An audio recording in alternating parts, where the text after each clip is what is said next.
We are all entitled to sexual health, just as much as physical and mental health. We want to make it easier for folks to find resources. However they engage with us, there's no wrong door. So it's important that people are able to get access to care that is affirming. Talking about what their sex life is, about their concerns, and to make sure they're healthy. Do it for them. Do it for you, Montgomery County. Your sexual health matters. Visit doitforyoumc.org. Jazzcast Pros. There are so many functioning children who don't know how to interact outside of technology. Most of the issues, the social issues that we have, the behavioral issues that we have, it's due to either direct use of social media or the use of technology. We saw so many students struggling, particularly our new students, because they had no way of interacting and they didn't have the social skills to understand, how do you introduce yourself to someone? And I'm not talking just in terms of an informal situation where they need to introduce themselves to an adult or, when they're applying for a job or interviewing for a job, but I'm saying even amongst their peers, they have no social skills, which is another reason why the behaviors, the negative adverse behaviors have increased so much in schools, all schools, because of the lack of social skills, the lack of socialization, which has led to the lack of social development in many of our students. Welcome to Igniting Hope Radio, where we realize the differences between equity and equality. Here at the Buffalo Center for Health Equity, quite frankly, we don't want equality, we want equity. The only way to change hearts and minds is through emotional engagement, to get people behind it, and continuously support the concept with facts. This is our aim and our mission weekly as you join Pastor George on Igniting Hope Radio. Hello, friends. We're back again with our Igniting Hope podcast. Pastor George Nicholas, who I have the honor, it's really a privilege to be leading some very important work through our African American Health Equity Task Force and at the Buffalo Center for Health Equity. As you listen to our podcast today, make sure that you share and like it because it's very important that we get this word out into the community. If you recall some of the podcasts that we've been talking in the past, we really have been focusing a lot around our mental health. May is Mental Health Awareness Month. And so it gives us an opportunity to really highlight some things. And, as I was looking at data, and we are always talking about data because data will tell a story. And, sometimes as those of us who advocate for the needs of African American people, sometimes people will accuse us of exaggerating or well, that's not how it really is. And data gives us that opportunity to really show people what we know from our experiences of just seeing things and dealing with people. But there was a 2018 study.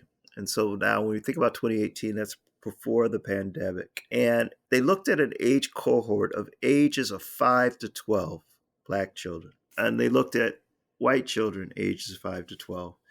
And they found that Black children from the ages of 5 to 12 were twice more likely to die of suicide than white children. And then there's been more data, that's been more studies that have been done, and we have learning that the rates for our Black youth, so now we're moving past the adolescent, talking about our youth, and those rates of suicide have doubled over the last decade. And this, remember now, this data was taken pre-pandemic. And the biggest group that age between 15 and 17, the numbers are increasing exponentially. We also know that as we learn about now COVID and as we go through COVID, that African American children are more susceptible to depression, anxiety, and stress because of the lived environment and how the issues with the lived environment have been amplified because of COVID-19. And then because of media and social media. So while at one level we are grateful that people are videoing acts of violence, police violence against unarmed Black people, but the repeated viewing of those things is creating trauma in our young Black people. So not only the events of increased police violence upon Black children, but then the repeated viewing of it is creating trauma. So we have a great guest for this podcast, Dr. Keli Lucci, who is a person that professionally understands these issues, works with young people. She's over at Sweet Home High School. It's becoming increasingly more diverse, which is a good thing. But one of the challenges in our suburban districts is these districts are really set up to deal with white suburban children. And now with the diversity that's coming in, they're going to have to be more creative in how they're going to service our children. So that we're so grateful that Dr. Lucci is over there at Sweet Home. But more importantly, she's got a heart for the work. You know, it's one thing to have a mind for the work, but it's really a great thing when you have not only your mind and a heart for this very, very important work. So when I share those numbers about what's going on with our children, what does that kind of bring up into your mind? And what have you seeing and experiencing, you know, in your work over there at Sweet Home High School and in other parts of the community? Well, first, Pastor George, thank you so much for that wonderful introduction and for having me on today. I sincerely appreciate it. And I have to say, honestly, yes, I've professionally trained, but it's in my heart. And those seeds were planted by my parents and also the village from which, you know, I come. All I can say is you're brilliant. You really don't need me because you've just stated facts upon facts upon facts, as the kids say. I guess one thing I would say is, you know, we have been taught, and I do understand, you know, having a high degree from the University of Buffalo, which is known for their research and understanding the importance of research. Yes, we need numbers, we need the data. But at this point, you know, working in the trenches, we've known the data. Those of us who have been in the struggle and see the struggle. I was just reading some research that said, you know, for the last 3 decades, they have been gathering information and data, particularly on mental health within, you know, our marginalized groups. But now what are we doing with all this information that for many of us we knew long before it was on paper? And then for others who have learned over the last 2 years, what are we going to do with it? The numbers, I think, are actually even more alarming, that are actually higher than what is actually being produced with the data. This has been a tough week for me as a professional because we had one student who attempted and thankfully, by the grace of God, was not successful, and person of color. How ironic. Today when I was speaking with, let's say, the parent, they said no matter what, their relative wants to be able to speak to me because they don't feel the connection and don't feel that they'll be understood by others. That's not to slight others, but I totally understood what the parent was saying, you know, knowing this, we need help. We need to increase the number of professionals within the field. That is one of like the number one issues that is presented besides getting past the stigma, the lack of information, is where can we go? I was reading data where 30, 40%, depending on where you're looking at the research, people of color are in need, but 90% of the practitioners are not of color. Yeah, so that's a very important point, because as we think about data will tell us what's happening, but now we need to figure out why it's happening. And I want to circle back to that issue about services in a few minutes. Let's kind of sit with this in terms of what's going on with our young people. I think a lot of times we think we know, but there's something going on. There's this a higher, you know, I have a teenage son that's in high school now, and it's just different, you know, and I could even see the difference now. You know, I have 5 children. Caleb is at the youngest one, but I could even see, Dr. Lucci, kind of a different vibe in what Caleb is going through than what the other boys went through, and they are more recent graduates of high school, you know, like, you know, they're in their early 20s. But there's something going on right now in these last couple of years. I don't know if it was the pandemic that brought some things to the surface. I don't think the pandemic created anything. I think the pandemic might have revealed some stuff. And so What do we think, about the why? What's driving some of this stuff?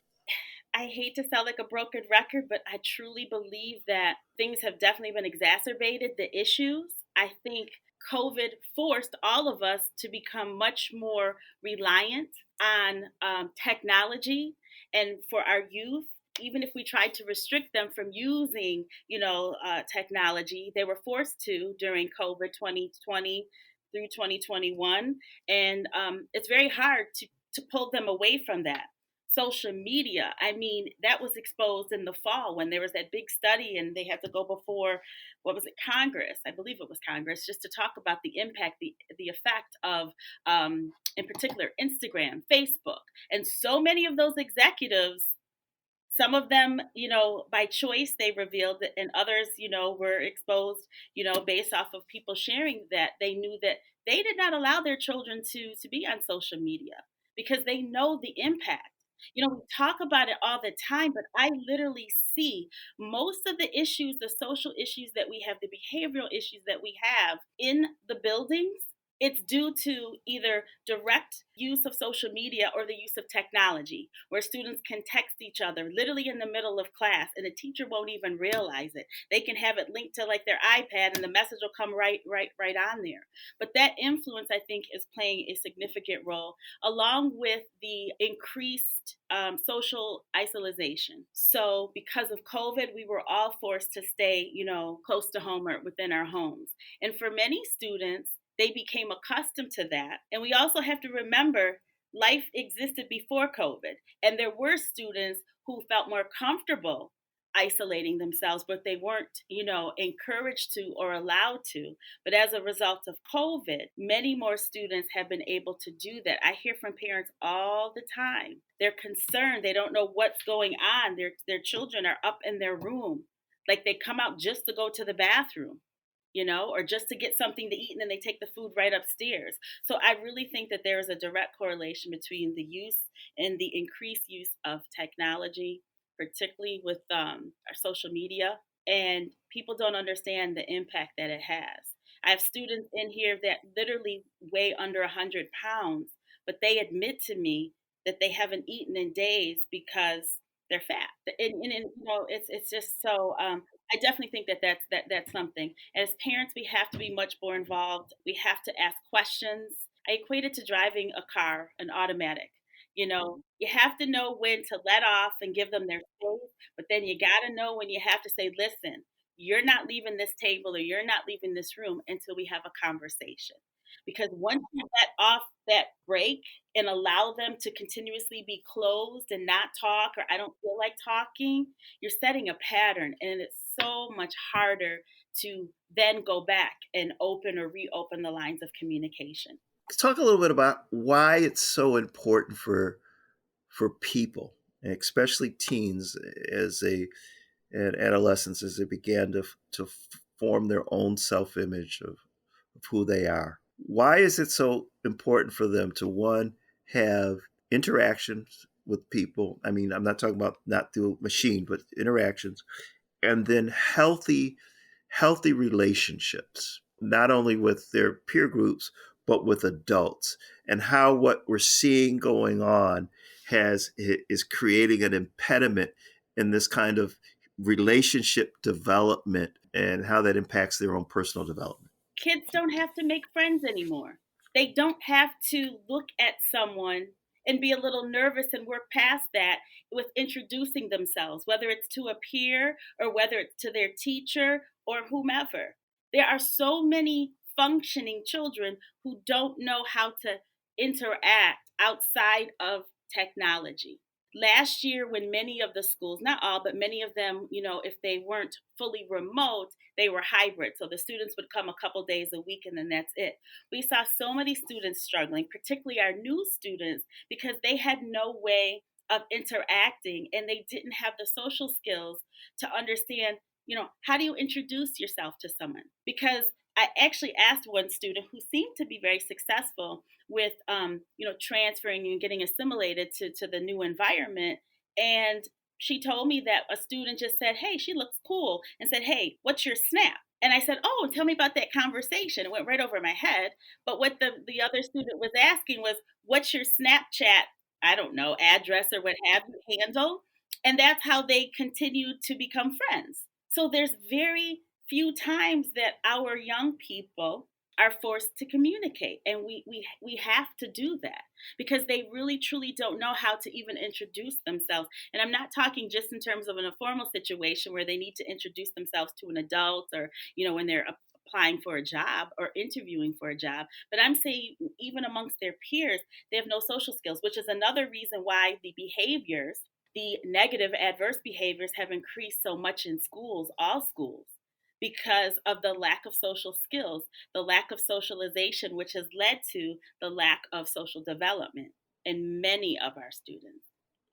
So as we think about the experiences, and I'm going to kind of drill down in terms of experiences of African American youth who are in a society where there is pervasive structural systemic racism, anti-Blackness. There are economic disparities, health disparities, all kinds of challenges. How is this kind of creating almost like a formula of, I won't say disaster, but there is a crisis. I mean, we're in a crisis level, whereas suicide has now become the second leading cause of death for Black teenagers in some demographics, right? So when you think about cancer, car crashes, all these kinds of other things, right? And suicide, and there's always a lot of conversation about homicide, which is a huge problem with our teens as well. But what's going on that's really kind of elevating these numbers in our community with our children? And what can we do almost immediately? I mean, in terms of recognizing the depth of this problem, but also what is our role as responsible adults in the community to kind of make things better for our kids? That's an excellent question. I think one of the biggest challenges is that our youth, including our youth, the lack of coping skills. Literally, there's a song, going from 0 to 100. So many of our young people are lacking the coping skills. So when they are faced with a stressor that 10, 15 years ago, they would have been able to either work through, talk through, they're not able to anymore. I will say that for some students, language is key. They will get in the habit of saying something as simple as, geez, I might as well just kill myself. And that's for our youth in general. But, our language, putting things into the atmosphere, and yes, I'm going into the Bible, we have to be careful with what we say. But taking it back to coping skills, I hear so much from our students when something that, not to minimize how they feel, they have a right to feel the way that they do, but how they react or respond is a reflection of their lack of coping skills. So we really need to help our youth with being able to identify something as a problem, as a stressor, but then also help them to understand the importance of being able to create coping skills that really, and you're starting with at ground level, at the elementary level. If you're having a bad day or maybe you forgot something, that doesn't mean it's, you're going to have an entire bad day. You may have started off bad, but, we're going to continue to work through that. So the lack of coping skills, we do, I believe, some people say the kids have it so much easier today. I wouldn't necessarily say that. I really, truly would not. I believe that they have been exposed and continue to be exposed to so much more. I will say for myself, and I'm 51 years old, I'm so grateful. And you'll see a lot of people on Facebook saying, I'm so glad Facebook didn't exist when I was growing up. And that's the truth. Videos didn't really come out. It was like my latter part of high school and then college. But by that point, one, my life had been shaped by my village, my home life in my village. But also, I had a good sense of self, and my identity was not constructed based off of what I was looking at on my phone or on a computer. It was based off of how I was raised in my home, my village, but also what I was exposed to visually. Nowadays, if you're holding a baby and the baby is old enough to sit up, even if you have an iWatch or some kind of, electronic watch on, that little baby is hitting on that watch even because they know if I hit it, it's going to show something. Like what that has done to the development of our children. Like I hear so much like they compare themselves to what they're seeing on the screen. Mhm. What's so interesting too is powerful people, influential people, people that they understand things when they have power and influence in our society. They don't allow their kids anywhere near none of this stuff. And even those that create this and those who make money off of this stuff, because they know what it's doing to the development of the mind of a child. Now, I would love to see a survey of our young people. Who, if any, responsible adult do you have in your life that you can talk to? Not who you could text. I'm talking about if I need to really sit down and have a conversation about what's going on inside of me, about my feelings, about my emotions, about my development, right? And what responsible, and I mean, and we'll have to define what a responsible adult is, can you go to? And when you have that conversation, what does that look like? And if we could get a snapshot of, for our young people, the answer to that question, I think it would help us to develop some kind of action plan on how we could get to this. And one of the reasons, Dr. Lucci, respond, that kind of makes me think about this a lot is my own personal experience, because I had a great relationship with a lot of adults, and you mentioned the village. But how many, and I'll speak specifically about young Black men who I know who have been incarcerated or get in trouble or whatever, and they've literally had no adult male in their life and irresponsible. And I'm not hitting at any people who try, but there's a lot of brothers out here in the community that are trying to be mentors and all this other stuff, but they need mentoring themselves. I'm not saying that's everybody, but I'm just saying there's some folks out here that have got their little things going, or they may be coaching stuff, and they may be doing the best that they can, but they don't have the skills, the capacity, or their own stuff that they're dealing with to really be able to sit with a young 13 or 14-year-old or whatever. And I know you've had these conversations. It's a deep conversation when a child, and they're still a child, comes to you and says, I don't want to live anymore. I mean, it's a heavy conversation when somebody comes at you and says they're depressed, right? Yes, lots of harm has been done, whether it's intentional or not. A lot of harm has been done. You nailed it. I will say, getting back to that, who's that one person? So last school year, when we were hybrid, or actually, no, gosh, it's 2020. So once COVID hit and we realized so many of our students, even good students, were not, engaging with us. And so by fall, I said, we need to do a survey. And so I really want you to do that survey, and I'll certainly help you with that. We need to do a survey and ask our students a number of questions. One of the most important questions is, who can you name within the building? Your one go-to person. Doesn't have to be a teacher, a counselor, administrator. It could be, someone from the custodial staff, the cafeterial staff, somebody who you promise that you can go to. One, you got to be able to, can you identify someone? And if you do, number two, I should say, you have to promise to respond to them when they reach out to check on you and communicate with them. And so often, two things. You found that, it was the same teachers, a handful of teachers that students really felt that they could trust and go to. And so many of our students could not name someone. And that is a clear indication of the lack of relationship. You talked about relationships. We're talking about, an adult child youth connection, but even within our youth, so many of them cannot identify a true friend that they have. So the relationships that they have, even amongst each other, is so superficial. There's a lack of trust, and or they're all struggling.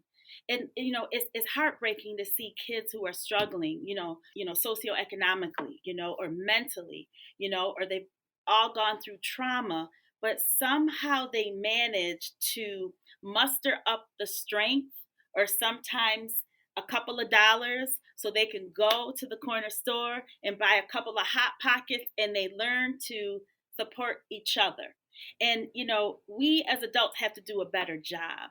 We also, I say, and take ownership, and that's why I went back to school. People thought I was nuts, but I felt on my heart and I felt God speak to me over the last couple years that I needed to go back and really. You always in school, I Dr. know. Lucci. Come on. I love to I'm learn. just kidding. Yeah. But people need to hear that. How many degrees you got? But I had to do it. It wasn't for Kelly. It was not to brag.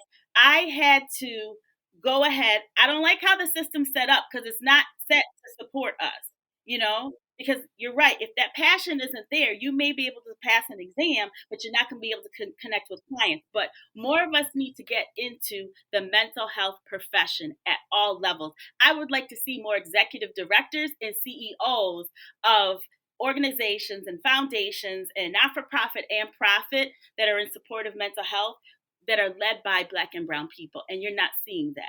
But we first have to break the barriers, the stigma.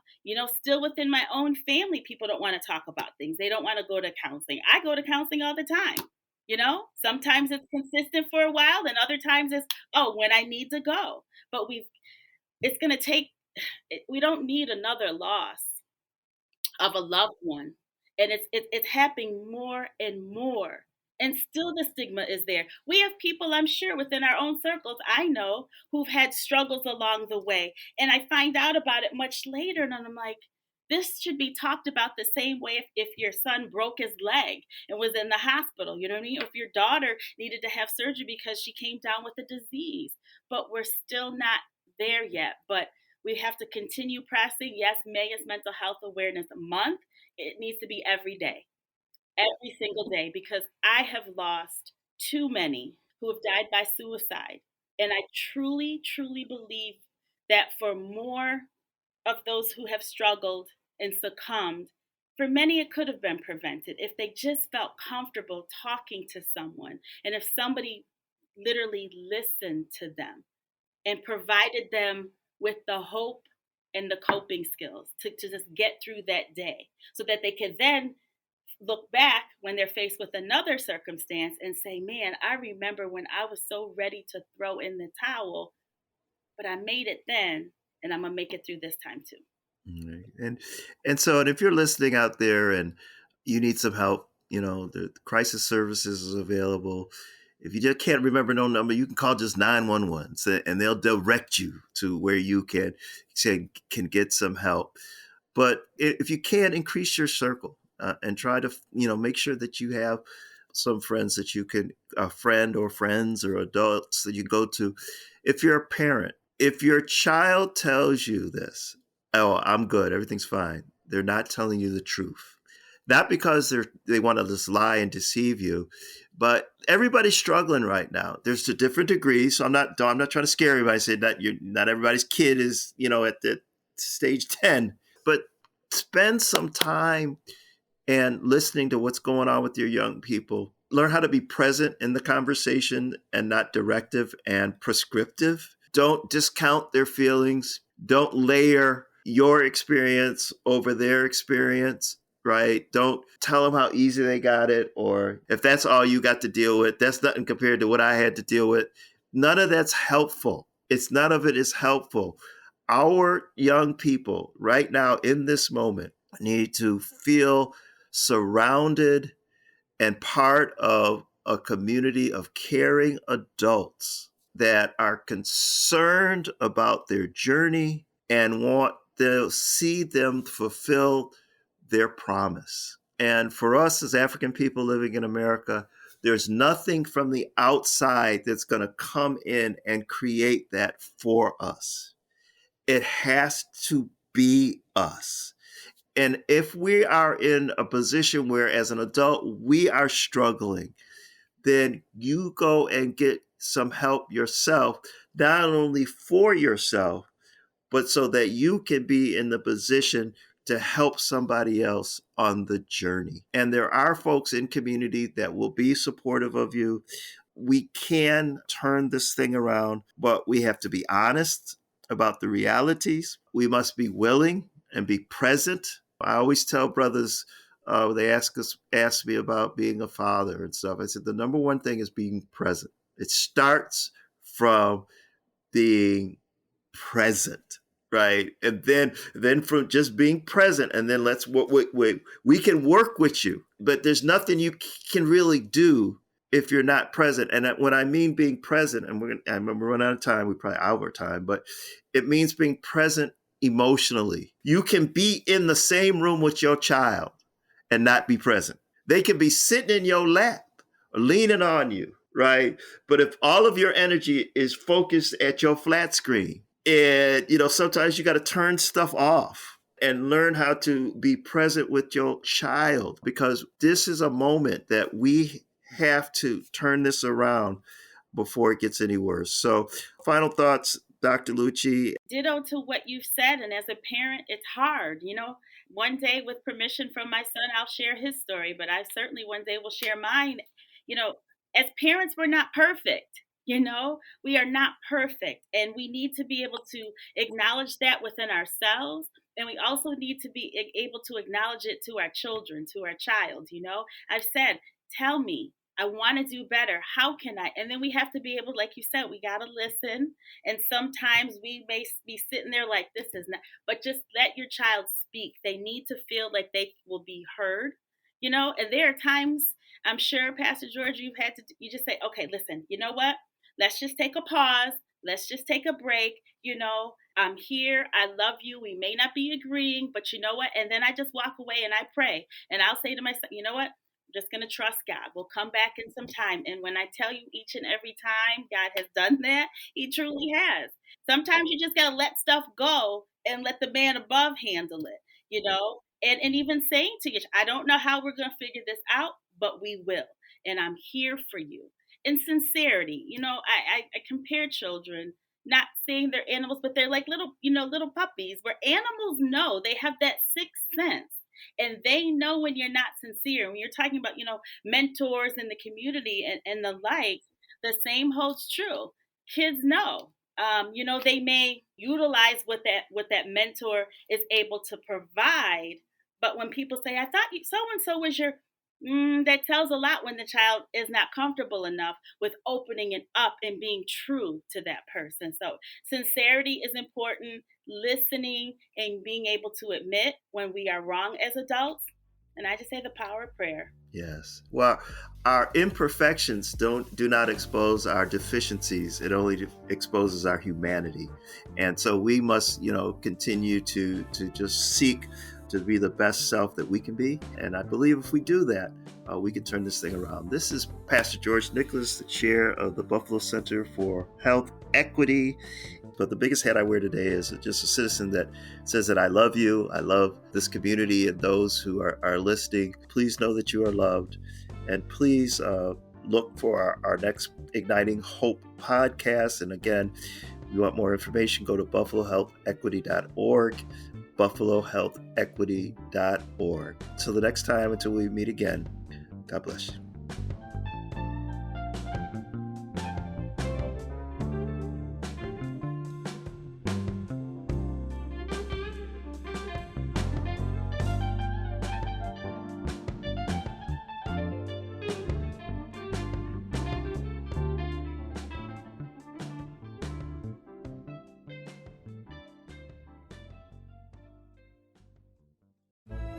Your happily ever after is waiting for you in the Chrysler Pacifica and Pacifica Plug-in Hybrid. With available all-wheel drive, Pacifica helps handle adverse conditions like magic. And with the plug-in hybrid, it can help your range anxiety disappear. Make your drive even more enchanted in the Chrysler Pacifica. And watch Disney's Disenchanted, now streaming only on Disney+, rated PG. Disney Plus subscription required. Must be 18 plus to subscribe. EPA estimated 520-mile total range with a fully charged battery. Actual mileage may vary. Lucky Land Slots, asking people, what's the weirdest place you've gotten lucky? Lucky? In line at the deli, I guess? Aha, in my dentist's office.